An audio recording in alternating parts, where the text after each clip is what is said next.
I wanted to try something different this week and use my camera to show myself using my camera. I've seen this on YouTube a lot, but I haven't been able to do it before now because I only have the one fancy camera. Now that I have this film camera though, I can give it a try. I needed something to use the rest of my film roll, so I thought it would be cool to take pictures of some of the places that we spent a bunch of time since March. First is this tiny skate park. Other skate parks are much further away or way more crowded, but this place was usually pretty doable.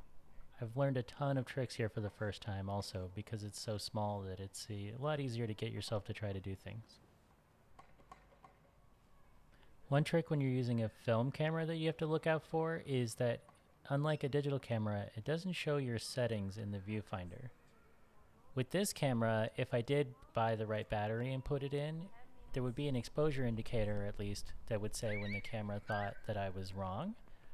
But it's easy to forget that you set the lens to f10 or f4 and now you're going to a different place and you're just assuming that the lens is set to the same aperture value that you would normally use. I'm constantly having to remind myself to double check the settings before I take the picture.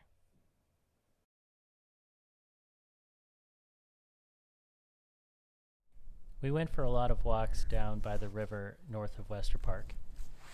It's kind of industrial down there, so it doesn't look super amazing, but there were not very many people, and that was all we needed. I think it's pretty interesting what people choose to take pictures of.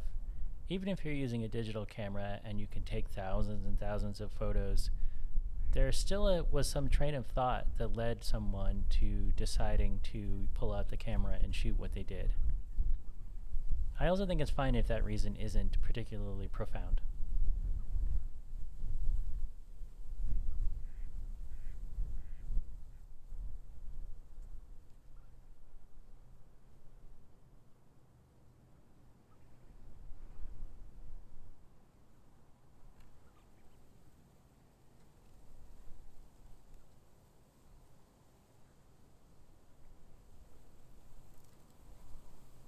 These shots I'm taking now are just sort of a test. I wanted to see how much of a blur difference you could get if I focus on the grass there and then you can see the buildings behind them, or if I instead focus on the buildings and the grass is out of focus.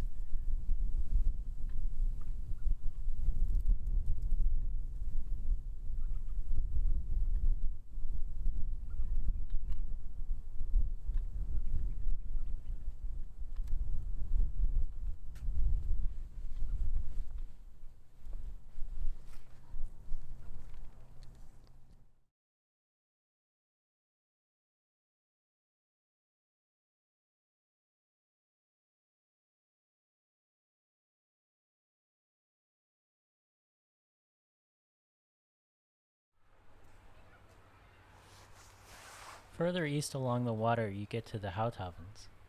It's this big fancy neighborhood that's under construction, and there are a lot of multi-story houses with underground parking. Many of these units you can see from across the water there are all one house from top to bottom. We looked into how much these houses cost, and they're all very, very, very expensive, so that's not really an option for us. But it's definitely cool to look at, and it's a quiet place to walk around.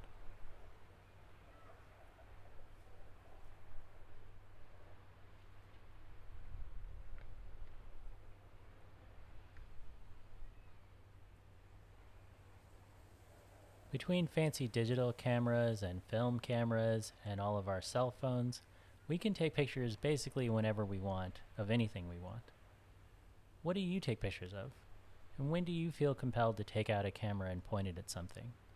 Is it because you ate something that you thought was really great, or you saw some landmark that you've seen before in a textbook and wanted to have your own picture of?